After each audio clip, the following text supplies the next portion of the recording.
Hello there, my name is Samantha Jayne. I am known as the Angel in this project, and you are watching The Angel and the Exorcist. Hi, I am the Exorcist, Paul Devlin. I have been involved with this work for over 25 years. So welcome. And today, what should we talk about today? Should we talk about Ouija boards? Let's do Ouija boards. I know a little bit about the history. There's some controversial bits about the starting of the Ouija board. Originally, it was used by the ancient Egyptians to communicate with their dead kings and dead pharaohs. And it kind of built momentum over the years. Different countries and different cultures have used the Ouija boards, but more sort of in recent times, I would say sort of Victorian times, it's become or became a lot more popular. And with the Victorians, it was a parlour thing. It was a parlour game. Yeah. You know, it was entertainment, which is probably the most dangerous of entertainment you can have. Yeah, definitely. It became trademark, was Helen Peters in 1890. It was always known as a talking board. Yeah. So her idea of calling it the Ouija board, it's one of those things in history that just catches on, and that's what we know it as today. But it's actually a trademark name. But yeah, of course, more famously now the Ouija board is used on paranormal investigations. But it's got a massive history. Some of which we're gonna delve into, but it's a fascinating subject. You know, I know that I've had some, or been called into cases with Ouija boards, and I know you have as well. Yeah. So it's a great subject, always full of some brilliant debate. Yeah. One of the things that shocks me, stroke surprises me, is how popular they are, but so much so that's actually one of the top selling board games. It is. It's crazy. And if Yeah. you think that children are potentially in their bedrooms, you think, oh, watching TV or video games, they have the potential to be playing on these boards, and they are dangerous in the wrong hands. Yeah. It's incredibly naive. Yeah, definitely. And you know, when you think it's one of the number one selling items in a well-known toy shop, whose name we will not share. No, we because won't. I don't condone it. But I'm sure people will work that out. But just because you make something pink and fluffy doesn't mean it is. No, and I think if you speak to most people about Ouija boards, most people have had an experience. They'll say, oh, we did it at a dinner party, or, you know, we used to do it at school. That somebody's always done it, you know. Yeah. And it's one of those things that it always blows my mind with the amount of people who use these and don't have a clear understanding of the trouble they can cause. Yes, they can be used safely, but a lot of people, it normally involves alcohol, and let's get the Ouija board out, and that's when the problems start. Yeah, because what absolutely. people don't understand is that when all the, you know, it's great when the drink's flowing, but when everybody's gone home, hello, you know, and that's where the problem. Exactly. Yeah, because they don't get that this is actually a vortex. No. They're creating, they're opening up and forming a vortex. I can remember having a client come to me, talking about children using them, and she came to me for me to clear her because she'd worked out many centuries on, if that's the right word, decades on I should say, not centuries, she worked out that there was a problem. And when we got talking, she knew she had attachment, she knew she had a female energy attached to her. Yeah. But when we got talking, she had had the classic experience as a child. So what had happened was, she'd wanted to go round and hang out at a friend's house. Classic teenage girls. This was her older sister, much older sister, and her mum had done that classic thing of, well, you can go, but you've got to take your sister. Yeah. So reluctantly, she was dragged along to the friend's house. The mum obviously had no clue what they were up to, and in order to make sure that the kid's sister didn't know what they were doing and wouldn't get this child in trouble at home by saying, they hid her under the table. Great. Oh my God. I shouldn't laugh really, but to us it's so obvious. The children then put the board on top of the table. I don't like where this is going to. Yeah. And then as the child sat there, she still remembered, this was 30 years on, she still remembers the woman walking, the seeing the chiffon dress and the sound of her walking towards the table. That woman is the woman that stayed with her. Right. As a child, you see that, because children see spirit more than adults do, because there's nothing to sort of corrupt their mind, if you like. Yeah.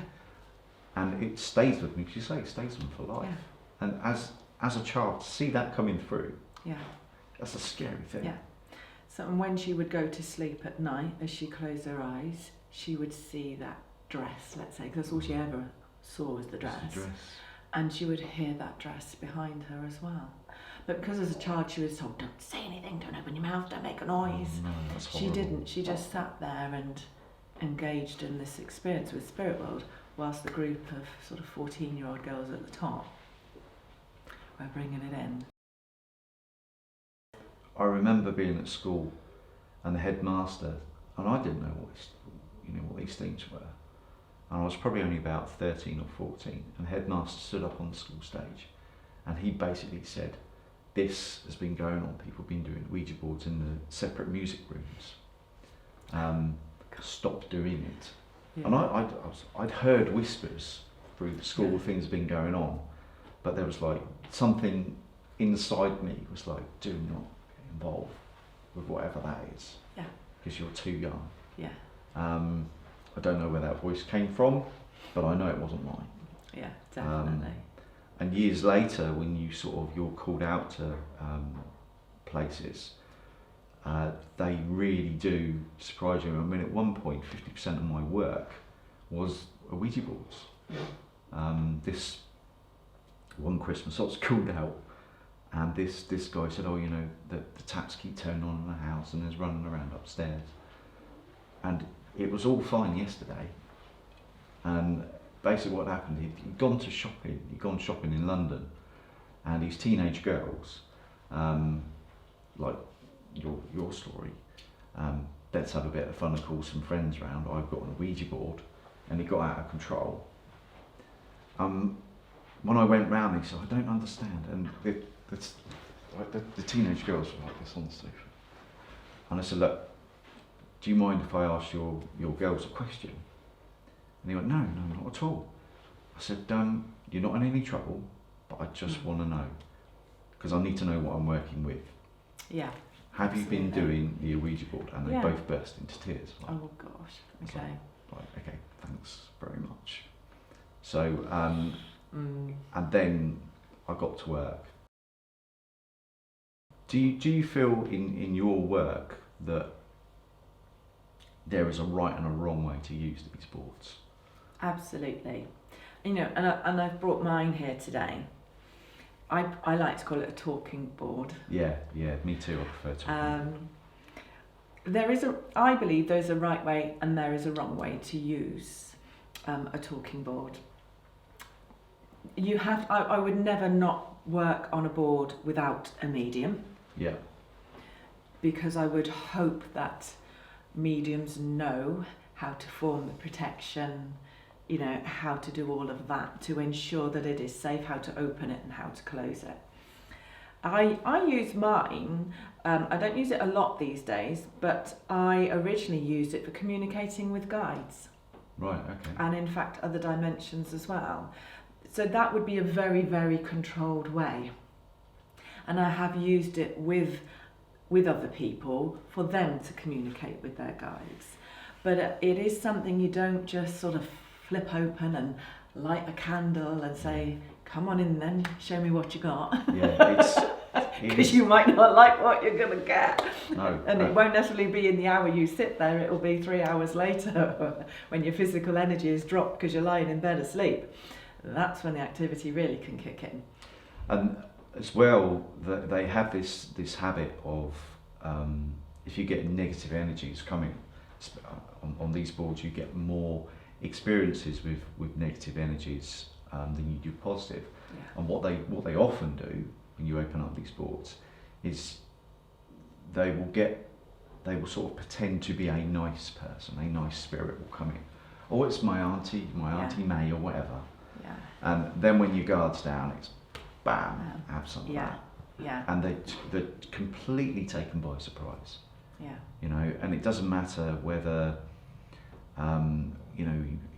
people say you smash the glass, you do this, you run away. It's still active. Somebody still has to go in and deal with it. Yeah. And especially I've dealt with possessions that have come through boards. Yeah, very classic scenario. Yeah. Which take a long time, normally about 3 to 6 months before that person is fully possessed and in big trouble. And literally, they change over the course of these 3 months. So the person they were before this investigation, paranormal investigation or a night out, to what the person is there, they change totally. Just people, what I would say is, what you were saying, you must know what you're doing when you're dealing with these things. It is not a board game, it's not fun, it's, this is serious stuff we're talking about.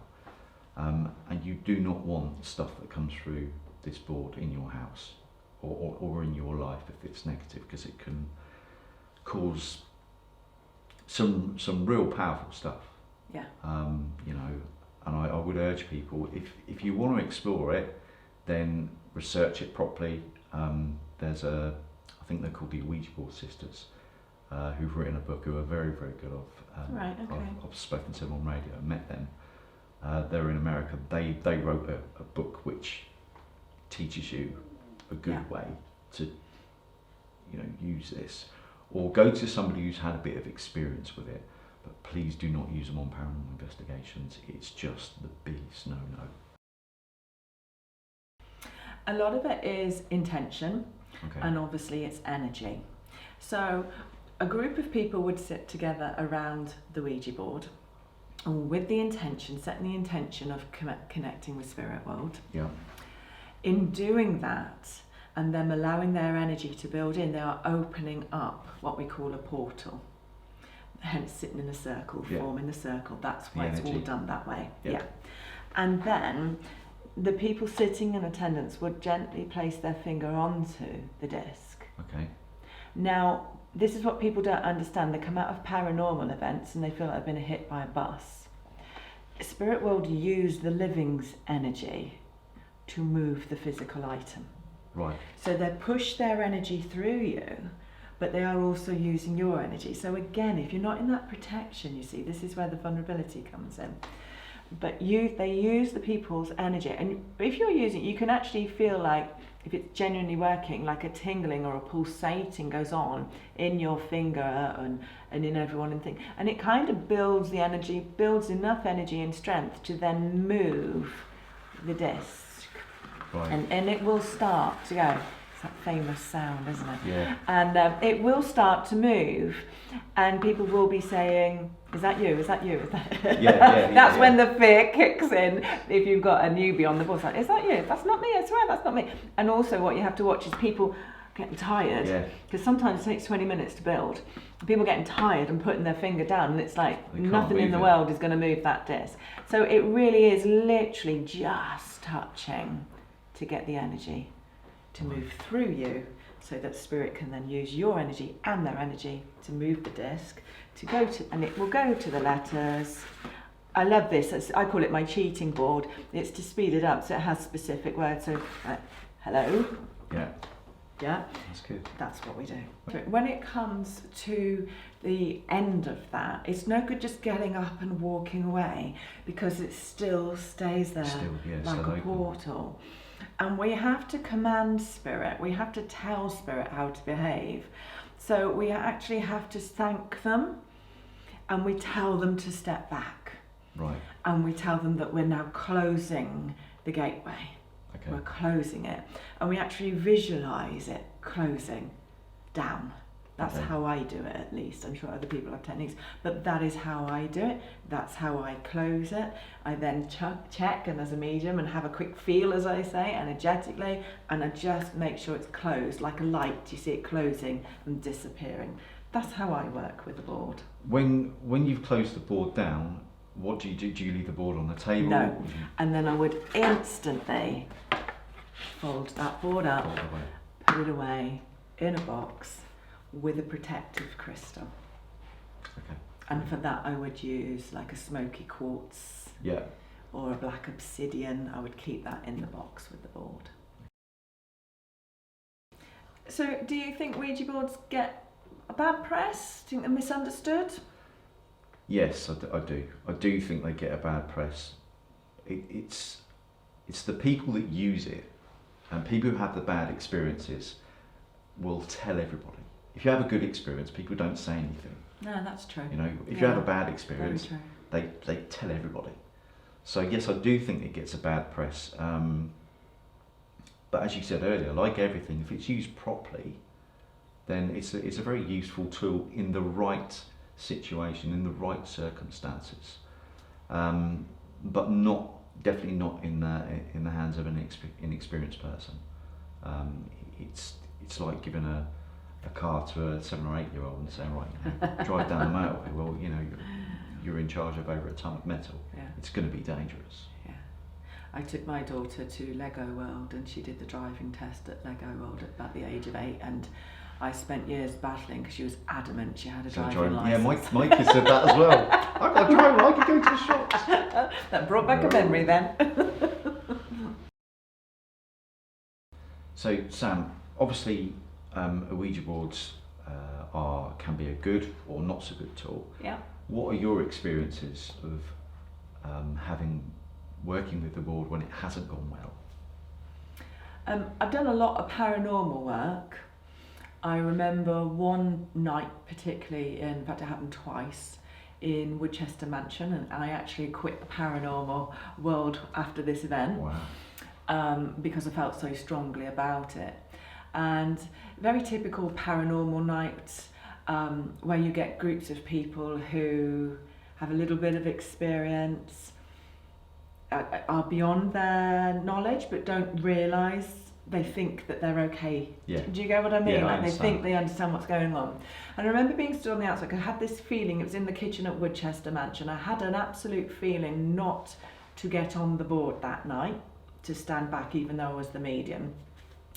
And this group was adamant they were doing it, even though I said, no, I don't feel this is right tonight. They were adamant, that's what they'd come in for, blah, blah, blah. So, okay, crack on. A friend of mine sat on that board as well. He was part of the team that I worked with, and he had a hearing aid, so it was very interesting how the spirit world would use the energy, the electronics, the energy of the hearing aid to build the energy as well, and because it would come through. It's quite uncomfortable for the person. He would have to switch it off because he would be deafened by the sound. Wow. That's a whole other story. But I was stood there and I was saying, they're thinking that they've got the cook from the kitchen talking to them through the board. And I'm saying to the event owner, it's not the cook, they need to get off the board, it's not the cook. Because I was watching a man walking round and round in a circle around the board. I could see this man and I'm thinking, come on people, get wise. And they do, it was what we call a pretender. And he's walking round and round and round. I'm watching him get agitated, and they're talking about cake and going, I can smell this and I can smell that. And again, that's that suggestive thing.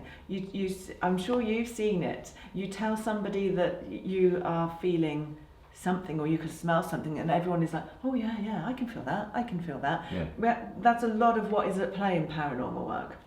But and that was all going on, and yes, it was moving around on the Ouija board, and then all of a sudden it became very aggressive on the board, and the guy I'm talking about, all of a sudden his face went and he was cut from here to here. Goodness. And it happened twice. So did he actually draw blood? Yeah. Wow. Blood, and because this was an older gentleman, his skin was out, we could not get that blood to stop bleeding. Yeah, so, you know, even physical harm is possible with what appears like a harmless item. No. And when people get injured, you know, it's time to walk off. Absolutely.